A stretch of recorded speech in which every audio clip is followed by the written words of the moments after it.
Welcome back to our mid-episode break, namely 90s Minute. Every week we look back at a culturally relevant show, movie, or piece of pop culture that probably helps stoke the algorithm.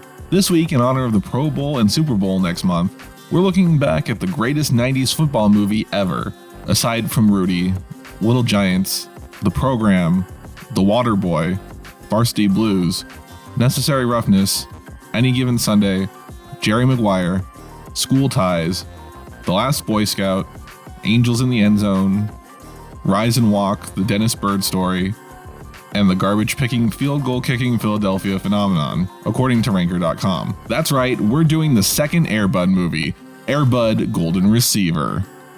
Air Bud Golden Receiver is a 1998 sports comedy film starring FBI agent Brendan Akers from the Rookie Feds as literally the only returning cast member from the first movie, including the dog who died of synovial sarcoma, that one's for Andrew, between movies. Also featuring Logan from Logan's Run, the voice of Harvey Bullock from Batman the Animated Series, Ensign Parker from McHale's Navy, and current, at the time, Seattle Seahawks players Warren Moon and Joey Galloway. After the events of the first Air Bud, which we'll cover at a later point in time, Widow Fram starts dating the town's new veterinarian, much to her son's dismay. New dad tosses an errant football at the basketball playing Air Bud, and the family discovers that Buddy is capable of playing football. Somehow. Air Bud joins the junior high football team after Josh's friend forces him to play football over basketball. Obviously, the junior high football team sucks so much that they consider adding a literal dog to their roster, and then they start winning and make it to the championships. Meanwhile, two Russian stereotypes, because this is Rocky and Bullwinkle now for some reason, kidnap Buddy for their Russian circus, because having a roaming circus with the exact dog who can play both basketball and football isn't suspicious at all. But Josh doesn't notice because he ran away from home when new dad proposed to his mom, not wanting to forget about his dead dad. But his coach finds him and convinces him he doesn't have to love just one dad. New dad leaves because he thinks potential son hates him, so Josh returns to a home without new dad or Air Bud. Josh rejoins his team at the championship and they have to play without Buddy, so they are losing badly. Meanwhile, Buddy escapes from the circus with the help of monkeys, but is injured after a car chase that results in Natasha and Boris being arrested by the Russian embassy. Buddy makes it to the championship game with the help of new dad and turns the tide, but then the injury he got fleeing the Russians flares up and he must sit out the rest of the game. In the end, Josh and Tommy lead the team to victory. Afterwards, new dad is leaving on a fishing boat, distraught over his failure to win over his new potential stepson. But new son stops new dad from leaving and convinces him to marry his mom. The movie ends with the whole family going to a Seattle Seahawks game.